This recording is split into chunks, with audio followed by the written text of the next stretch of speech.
Hello, ladies and gentlemen. My name is Nate the Effing Great, and welcome to another edition of The Game Changer, live, of course, on Spreaker.com, as well as on Podbean, SoundCloud, and Mr. NTG 1990 on YouTube, as well as on iTunes.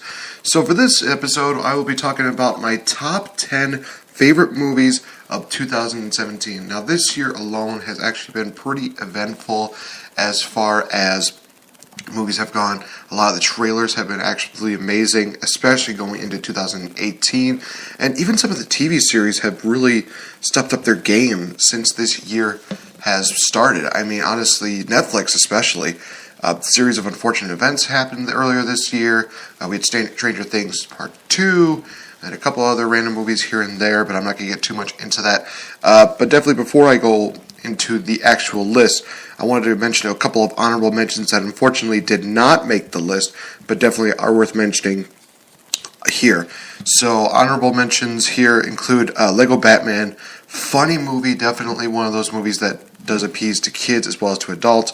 And why they have not put Will Arnett in the Batman actual live action movies, I will have no idea. I think he's absolutely amazing, and I think that he would make a pretty good Batman, in all honesty. Pirates of the Caribbean, Dead Man Tell No Tale was another one that was actually really good. The twist of Barbossa having a daughter was absolutely very, very good. I thought that it captivated and still had the original, Pirates of the Caribbean feel to it. In all honesty, it was just really good.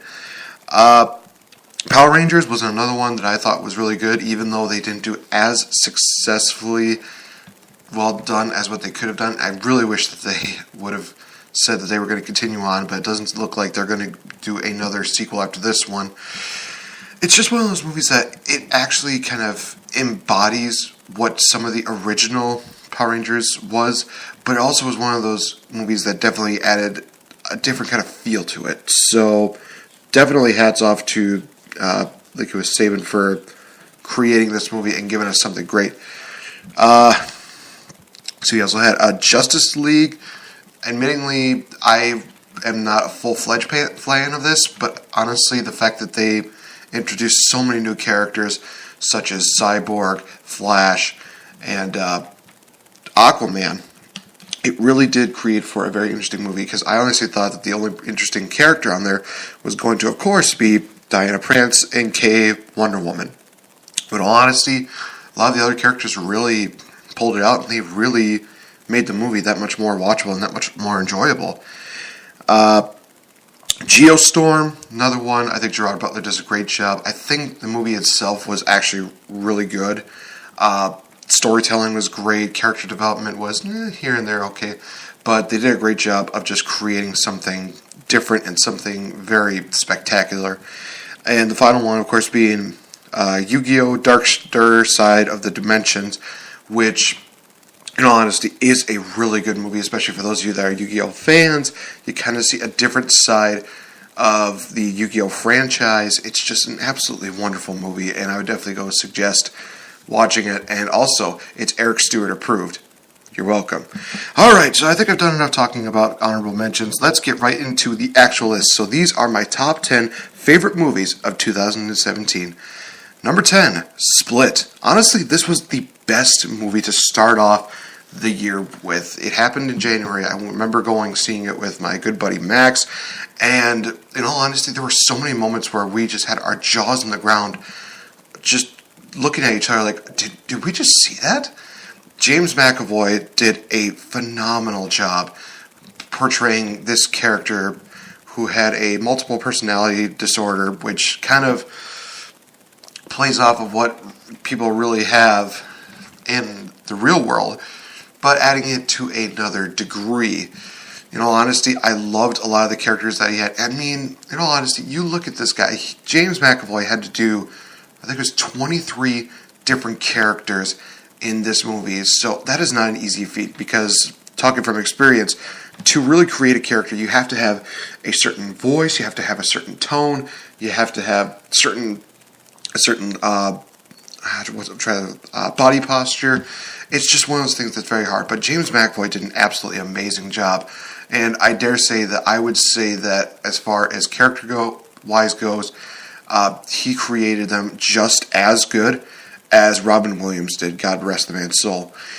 This is definitely a movie worth watching. It's definitely worth getting into. And honestly, I have to go watch Unbreakable because I want to know what I'm going to be kind of in for when the crossover movie Glass comes out in 2019, because James McAvoy and Samuel L. Jackson, you already got me sold, but I need to know a little bit more about the stories. So we'll see how things turn out. In all honesty, like I said, Split was an early Movie of the Year nomination, but unfortunately, it definitely went down on the list, and I'll tell you another reason why. Number 9, Thor Ragnarok. Now, obviously, when it came to Thor, the first 2 movies, I was just not a fan of. The first one was just kind of bland. It was just kind of like, nah, he's kind of there, okay. Kind of a good origin story, but nothing really too exciting. And then Thor Dark Moon came out, and it's like, wow, this was a thing. Yeah. It just did not appease me at all. And then Thor Ragnarok came out, and I slowly became a Thor fan. I mean, the character development for Thor was actually great.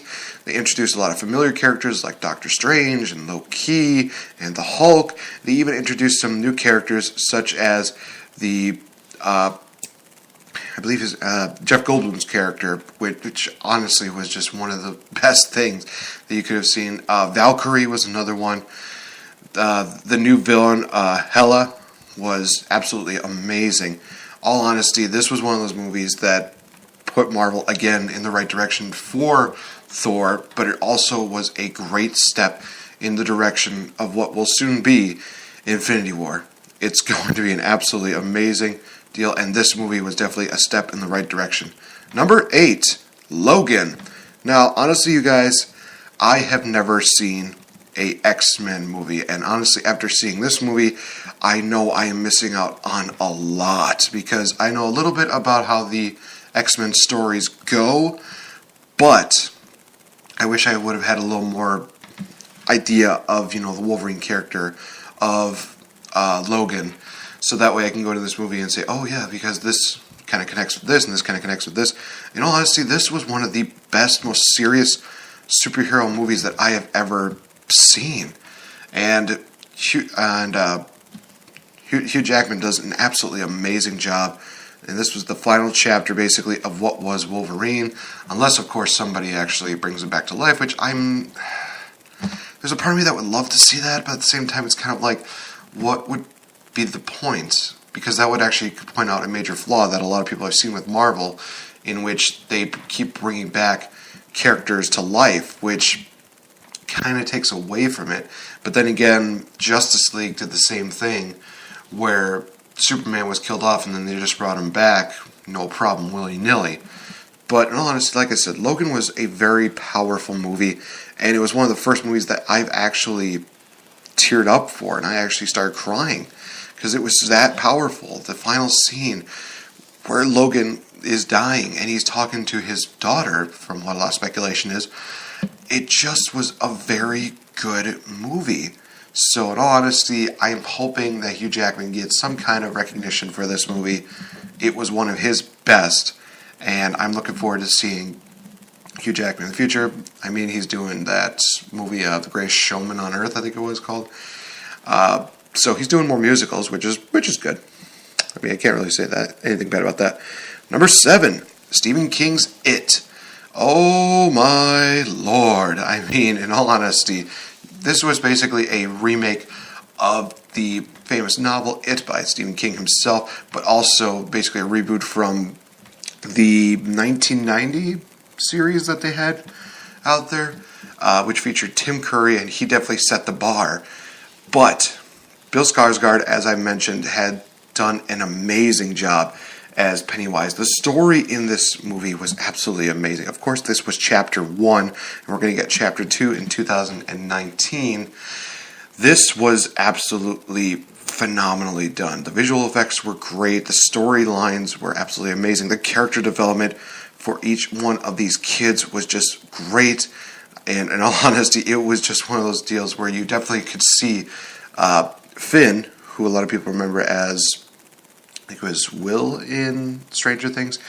Man, I am I'm drawing a blank here.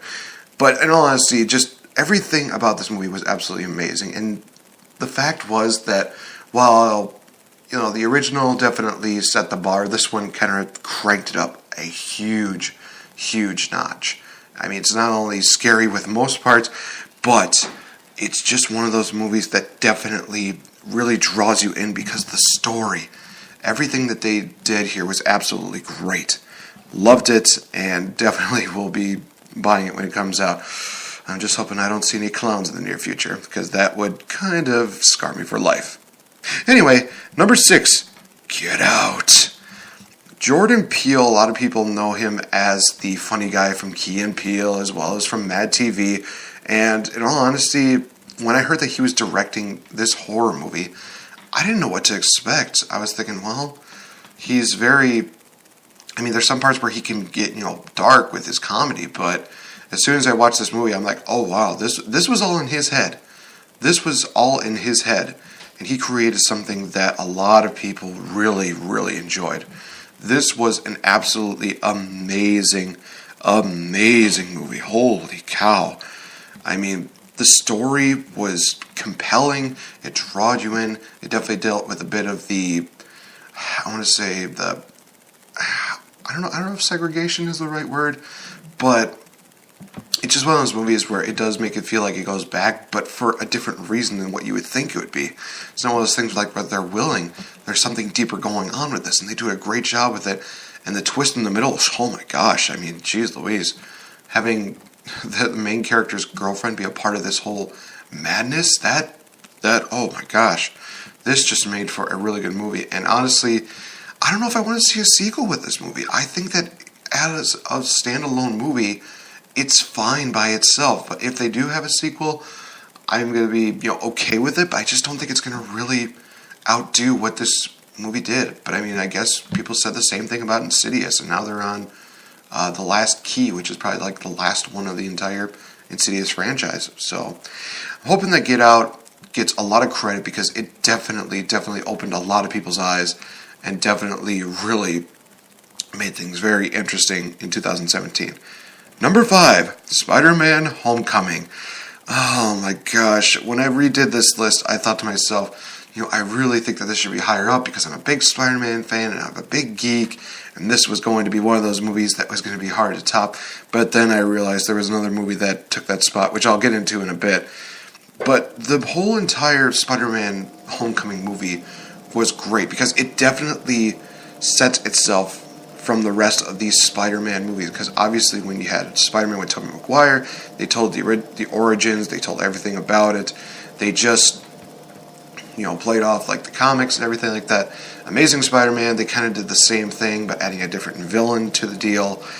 With Spider-Man Homecoming, it's like people, they know where Spider-Man came from.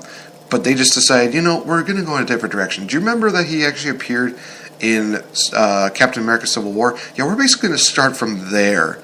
And they add a little, tidbits every now and then of, where he kind of came from, how he got his powers, him mastering the suit that Tony Stark gave him. Just really good stuff that they put in here. And Michael Keaton as the Vulture, oh my gosh. I could not see anybody else playing that role. I mean, Michael Keaton is, he's very sadistic, very evil, but at the same time, he's just got that lovable personality where it's just like, I can't hate this guy. Yeah, he's probably going to stab somebody 15 times, but it's one of those things where he just has that look about him where it's like, you can't hate him. It's really sad, but it's also really well done. The twist in here where Michael Keaton is, Peter's date's father, and he just has this kind of deal where, he's like, hey, I'm doing this for my kids, and I'm just doing this. And just the storyline for the Vulture is absolutely amazing. And in all honesty, one of the greatest quotes from that entire movie was when Tony said, I'm taking the suit back. And basically Peter just says, if I don't have the suit, I'm not anything. And I think it was Tony Stark who just said, if you think that you are nothing without the suit, you really don't deserve to wear it. It's just a really good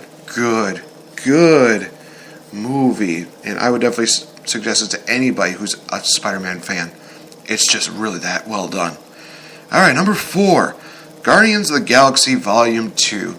Oh man, first time watching Guardians of the Galaxy, I fell in love. Guardians of the Galaxy Volume 2 increased my love. I mean, you have the familiar characters of Groot, as well as Rocket and Gamora, Star-Lord and Drax. Everything here was just absolutely very well done. We got to meet Ego, who was Peter's father, and just the storyline between them, just not, realizing that it was mainly about Peter having a father and really feeling like he can actually have a childhood again, but more or less realizing that he already had that when he was kidnapped by Yondu. And Michael Rooker, I have gone on saying again that he has done an amazing job when it came to this movie, and definitely deserves a lot more recognition than what he's probably getting. And there was a picture that said that he deserves an Oscar nomination for this. I agree. I think that Michael Rooker deserves an Oscar nomination for supporting actor, because there is no way that you can say that he was not a major part of this movie. He was definitely a part of the first movie, but he definitely had more of a pivotal role in this second movie, and it's just really very well done. So definitely go check it out, you guys. And again, it's another great setup for Infinity War, so that's always a plus right here. Alright, number 3, Beauty and the Beast. Yes, this was the movie that took over for the Spider-Man Homecoming deal, because in all honesty, it's a tale as old as time, true as it can be. I'm going to stop before I get in trouble for copyright. So obviously when they made this Beauty and the Beast remake, it's just one of those movies where it's like, I don't know, I really don't want something to be better, because when you look at the history that they've had, Disney has done a lot of different live-action remakes. They've done Cinderella, they've done Jungle Book, they've done Pete's Dragon, they've done just a lot of these live-action remakes. This one was the movie that definitely sets them above the rest. It still had the same feel about it. It felt new, but it was still familiar. It was the same storyline, but they added so many little details in there where you really were just very drawn to everything. We got to find out more about the backstory for Belle as well as for Beast, and we got some great new songs in there, such as Days in the Sun, and it takes a moment, is it? Or how does a moment take? Something like that, I can't remember. And of course, the ever so popular song for myself and my co-host Victory Bell, Evermore, as sung by the Beast, which was absolutely one of the best songs in the entire movie. So honestly, you guys, if you're very hesitant about this movie, don't be. It's one of those movies that definitely definitely makes up for a lot of things. So go watch it. It's going to be an absolutely amazing movie. Number 2, Star Wars The Last Jedi. Yes, this was a movie that just came out. In all honesty, it's very hard to top it. It was very well done. One of the most highly critically talked about movies, as well as one of the... It was the most talked about movie, in all honesty, because people had a lot of positive things to say about it. Audience had negative things to say about it, saying that it killed the Skywalker legacy, and that the Force looked like it was really stupid, and everything else in between. I loved this movie.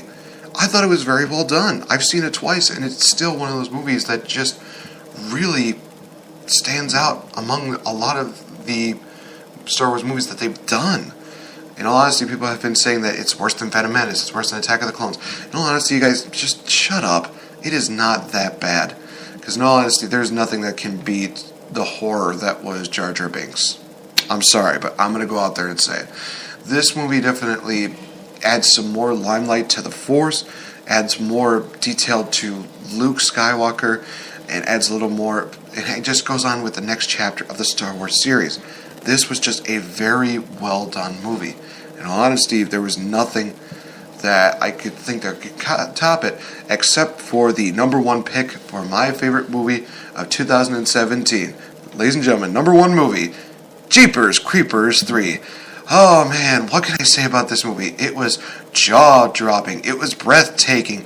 It was an absolute dumpster fire. Yeah, I can't do this with a straight face, you guys. This movie was just absolutely horrible. So, for those of you that thought that this was my actual number one, yeah, you're out of your mind. I would much rather just watch something burn. Jeez Louise, this movie was just absolutely garbage. So, my real number one movie for 2017, Wonder Woman. It's really hard to think of a movie that just, tops this one. Because here's the thing. I can't about Star Wars The Last Jedi, in all honesty, you guys, because of the fact that this was the last time that we saw Carrie Fisher play the role of Leia. That's one of the main reasons why I have such a hard time, even counting out any negatives about it. Same thing goes for Wonder Woman. I can't think of anything negative when it came to Gal Gadot's performance as Wonder Woman, as Diana Prince, because the fact is, she did this role while she was still pregnant. This is one of those things where it's like, I can't see anything negative about it. And for those that are just going to bash her for that, then, geez, just lay off. You kidding me? She's showing that much commitment and you're going to just give her a hard time about that? Just shut up. If it's her body, she does what she wants with it, really. I mean, on a certain standpoint, I guess I can understand, if she did like certain moves, then I can understand that. But I'm sure there are points where it's like, okay, I can only do this much. She had limitations, you have to imagine that. But the fact that she still did this while she was pregnant really gives me, she gets a lot of respect from me. Wonder Woman itself has been one of the best home run hit movies that DC has produced since The Dark Knight. They've had a lot of hit and miss movies over the last couple of years. The Dark Knight Rises, Batman vs. Superman, and Suicide Squad. Just really, man. But Wonder Woman has definitely been one of the most highly critically appraised movies that really stands it above the rest, because it's one of the first few times we see a female superhero in that main spotlight, and she knocked it right out of the park. She did an amazing job. Her story was great. The supporting characters did their job of not getting too much in the way, and just how Wonder Woman gets all her power, it's really amazing.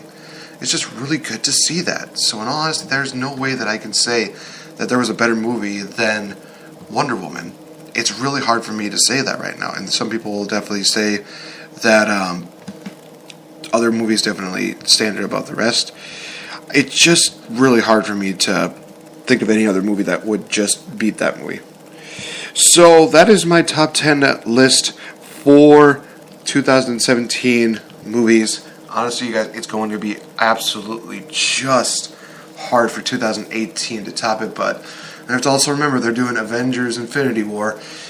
That's going to be a tough movie to top. That might be my number one early pick for 2018. But there could be another movie that definitely stands out above the rest. And honestly, you guys, I will continue to watch a lot of the movies, especially when it comes to the Oscar seasons, which happens in March. So definitely keep an eye out for that. And I will also be sure to post a lot of this stuff on the Facebook page, facebook.com/changing up the game. So that way you guys can see what Oscar nominations have been announced, as well as what movies you definitely should watch before the Oscars come about. So thank you guys so much for joining me here. You can always follow me on Twitter at RealFNGame. And I will see you guys tomorrow for another episode of The Game Changer. Adios.